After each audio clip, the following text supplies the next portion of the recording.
வணக்கம். இது நியூஸ் 8 தமிழ்நாடு செய்திகளை தொகுத்து வழங்குவதற்காக நான் பாலவேல் சக்கரவர்த்தி. செய்திகளை விரிவாக பார்ப்பதற்கு முன்னர் முதலில் தலைப்புச் செய்திகளை பார்க்கலாம். கன்னியாகுமரி மாவட்டம் தக்கலையில் வாகன பேரணி சென்ற அமித்ஷா.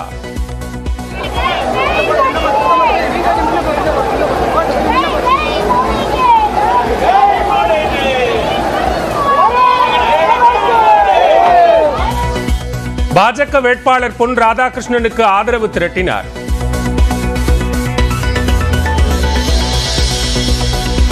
இனிப்பு வழங்கிய சகோதரர் ராகுலுக்கு இனிப்பான வெற்றியை பரிசாக வழங்குவோம்.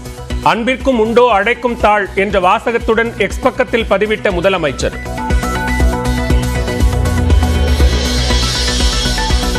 அவிநாசியில் பெண்களுடன் மத்திய அமைச்சர் நிர்மலா சீதாராமன் கலந்துரையாடல்.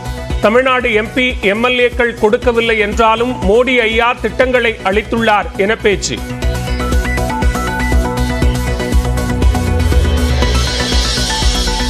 இந்த தேர்தலுக்கு பிறகு எடப்பாடி பழனிசாமி தலைமையில் அதிமுக இருக்காது என அண்ணாமலை பேச்சு.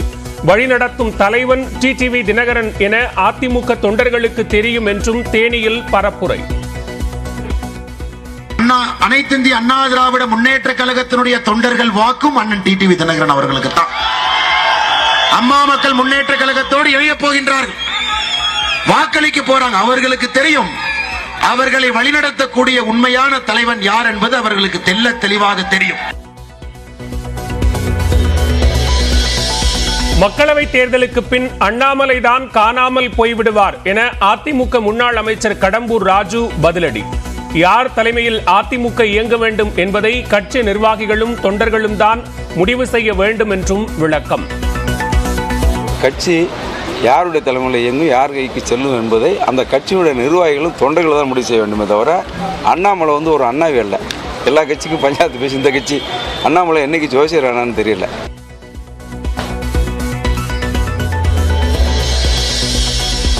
சிஏஏ போன்ற எண்ணற்ற மக்கள் விரோத சட்டங்களுக்கு ஒப்புதல் தந்தவர் எடப்பாடி பழனிசாமி என திமுக குற்றச்சாட்டு. பாதக செயல்களை மக்கள் மறக்கவும் மாட்டார்கள், மன்னிக்கவும் மாட்டார்கள் என்றும் அறிக்கை. காவிரியில் நீர் திறக்காத காங்கிரசுடன் கூட்டணி வைத்துள்ளது திமுக. திருச்சி டோல்கேட் பகுதியில் பரப்புரை செய்த சீமான் குற்றச்சாட்டு. தூத்துக்குடி வெள்ள நிவாரணத்திற்கு மத்திய அரசு ₹1 கூட தரவில்லை.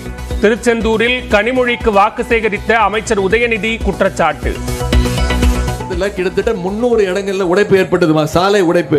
அந்த உடனே சரி செய்ய 213 கோடி ரூபாய் ஒதுக்கீடு செஞ்சு அந்த உடைப்புகள்லாம் சரி செய்யப்பட்டன. வெள்ளத்தால் உயிரிழந்த 58 பேருடைய குடும்பங்களுக்கு உடனடியாக நிவாரணமாக 5 லட்சம் ரூபாய் வீதம் மொத்த ₹3 கோடி வழங்கப்பட்டது. நிவாரண நிதி வழங்கினது யாருமா? தமிழ்நாடு அரசு, நம்முடைய முதலமைச்சர் வழங்கினாங்க. ஒன்றிய அரசு ஒத்த பைசா கொடுத்துச்சா? கொடுக்கவே இல்லை, 1 பைசா கூட கொடுக்கல. திமுக வேட்பாளர் கனிமொழியின் வாகனத்தில் தேர்தல் பறக்கும் படை அதிகாரிகள் சோதனை. ஆறுமுகநேரி பேரூராட்சி பகுதியில் பரப்புரைக்கு சென்றபோது நடவடிக்கை.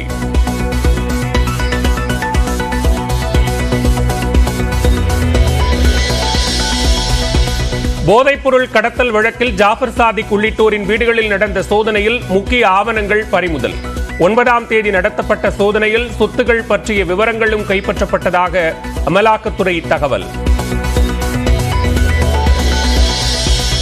பிளாஸ்டிக் லைட்டர்களுக்கு எதிர்ப்பு தெரிவித்து தமிழ்நாட்டில் தீப்பெட்டி உற்பத்தியாளர்கள் வேலை நிறுத்தம். நாளொன்றுக்கு 6 கோடி ரூபாய் வரை உற்பத்தி இழப்பு ஏற்படும் அபாயம். ஒகேனக்கல் வனப்பகுதியில் இருந்து வெளியேறி மல்லாபுரம் ஏரி பகுதியில் தஞ்சமடைந்துள்ள 3 யானைகள். குட்டிகளும் உடனிருப்பதால் பொதுமக்கள் அப்பகுதிக்கு செல்ல வேண்டாம் என வனத்துறை அறிவுரை.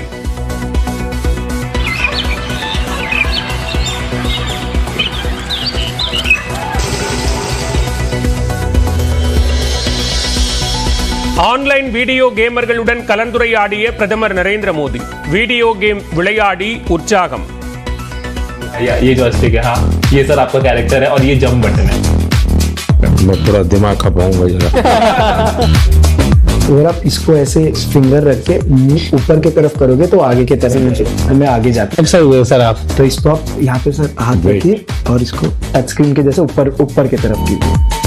चलिए सर, चलिए चलिए चलिए। इधर जंप करना है, जैसे ही नीचे जाएगा राइट वाला 10 ஆண்டுகளாக ஆட்சியில் இருக்கும் பாஜக இன்னும் எத்தனை காலம் காங்கிரஸை குற்றம் சொல்லும்? உத்தராகண்டில் நடந்த பரப்புரையில் பிரியங்கா காந்தி கேள்வி. பெங்களூரு குண்டுவெடிப்பு வழக்கில் கைதான இருவரை 10 நாட்கள் NIA காவலில் அனுப்பியது நீதிமன்றம். கொல்கத்தாவில் வேறு பெயரில் இருவரும் தங்கிய CCTV காட்சி வெளியீடு. ஆஸ்திரேலியாவின் சிட்னி நகரில் வணிக வளாகத்தில் 4 பேரை குத்திக் கொன்ற நபர்கள், ஒருவரை சுட்டுக் கொன்ற பாதுகாப்பு படையினர். தென் தமிழ்நாட்டில் 3 நாட்களுக்கு மிதமான மழை பெய்யக்கூடும் என வானிலை ஆய்வு மையம் கணிப்பு. டெல்டா மற்றும் வட தமிழக மேற்கு தொடர்ச்சி மலையையொட்டிய பகுதிகளில் இன்று மழைக்கு வாய்ப்பு. தாய்க்காக நடிகர் விஜய் கட்டிய சாய்பாபா கோயிலில் சாமி தரிசனம் செய்த நடிகர் ராகவா லாரன்ஸ் ஷோபா காலில் விழுந்து ஆசி பெற்றதுடன் பிரசாதத்தையும் வாங்கிக் கொண்டார்.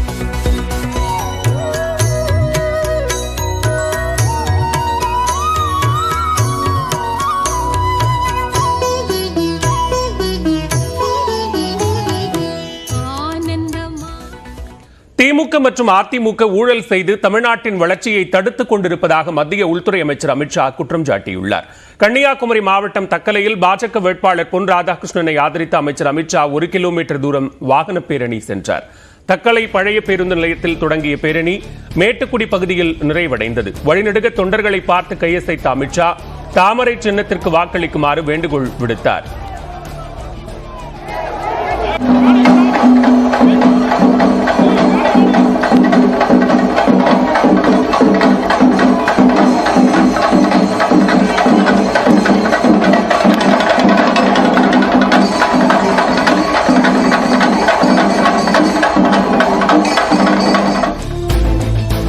பின்னர் தொண்டர்கள் மத்தியில் பேசிய அவர் தமிழ் மொழியின் சிறப்பை உலகம் முழுவதும் கொண்டு சேர்க்க மோடி முயற்சி மேற்கொண்டு வருவதாக கூறினார்.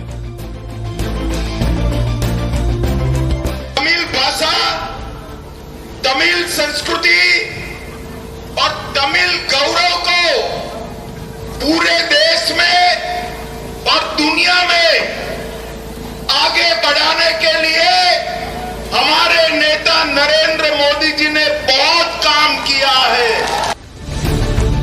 தமிழ்நாட்டில் அனைத்து துறைகளும் வளர்ச்சியடைய பாஜகவிற்கு வாக்களிக்குமாறு அமைச்சர் அமித்ஷா பரப்புரை மேற்கொண்டார்.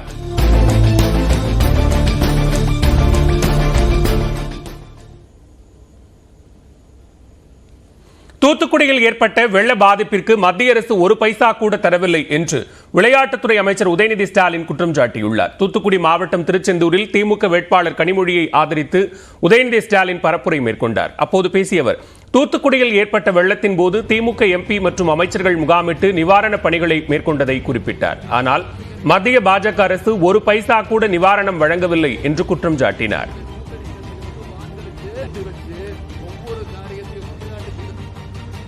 மாவட்டத்தில் கிட்டத்தட்ட 300 இடங்கள்ல உடைப்பு ஏற்பட்டதுமா, சாலை உடைப்பு.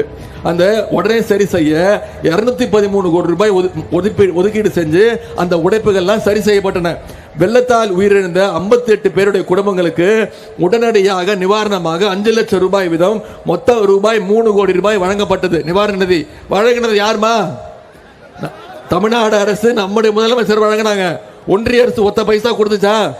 கொடுக்கவே இல்லை. 1 பைசா கூட கொடுக்கல. தொடர்ந்து பேசிய அவர் மகளிர் உரிமை தொகை வழங்குவதில் ஒரு சில இடங்களில் குறைகள் இருப்பதை ஒப்புக்கொண்டார். தேர்தல் முடிந்த பிறகு 4 அல்லது 5 மாதங்களில் மகளிர் உரிமை தொகை தொடர்பான குறைகள் அனைத்தும் நிவர்த்தி செய்யப்படும் என்றும் வாக்குறுதி அளித்தார். 2024 மக்களவைத் தேர்தலுக்கு பிறகு எடப்பாடி பழனிசாமி தலைமையில் அதிமுக இருக்காது என்று பாஜக மாநில தலைவர் அண்ணாமலை தெரிவித்துள்ளார். தேனியில் உள்ள பங்களாமேடு பகுதியில் அமமுக பொதுச் செயலாளர் டிடிவி தினகரனை ஆதரித்து அண்ணாமலை பரப்புரை மேற்கொண்டார். அப்போது பேசிய அவர் அதிமுகவை எடப்பாடி பழனிசாமி ஒப்பந்ததாரர்களுக்கு தாரை வார்த்து விட்டதாக விமர்சித்தார். இந்த தேர்தலுக்கு பிறகு அதிமுக தொண்டர்கள் உண்மையான தலைவரின் பின்னால் வருவார்கள் என்று கூறினார். 2024 தேர்தலுக்கு பிறகு எடப்பாடி பழனிசாமி அவர்கள் தலைமையிலான அண்ணா திராவிட முன்னேற்ற கழகம் இருக்காது. 2024 ஜூன் 4ஆம் தேதிக்கு பிறகு அனைத்து இந்திய அண்ணா திராவிட முன்னேற்ற கழகம் எந்த உண்மையான தலைவர் கைக்கு வர வேண்டுமோ அந்த உண்மையான தலைவருடைய கைக்கு அது வரத்தான் போகிறது. அதுவரை கத்தலாம், கூச்சல் போடலாம், முன்னாள் அமைச்சர்கள் 10 பேர்த்த வச்சுக்கிட்டு பிரஸ் மீட் போட்டு திட்டலாம். ஆனா தொண்டர்கள் தெளிவாக இருக்கின்றார்கள். யார் இங்கே எட்டப்பன் என்பதிலே தொண்டர்கள் தெளிவாக இருக்கின்றார். அனைத்து இந்திய அண்ணா திராவிட முன்னேற்ற கழகத்தினுடைய தொண்டர்கள் வாக்கும் அண்ணன் டிடிவி தினகரன் அவர்களுக்கு தான். அம்மா மக்கள் முன்னேற்ற கழகத்தோடு இணைய போகின்றார்கள், வாக்களிக்க போறாங்க. அவர்களுக்கு தெரியும் அவர்களை வழிநடத்தக்கூடிய உண்மையான தலைவன் யார் என்பது அவர்களுக்கு தெளிவாக தெரியும்.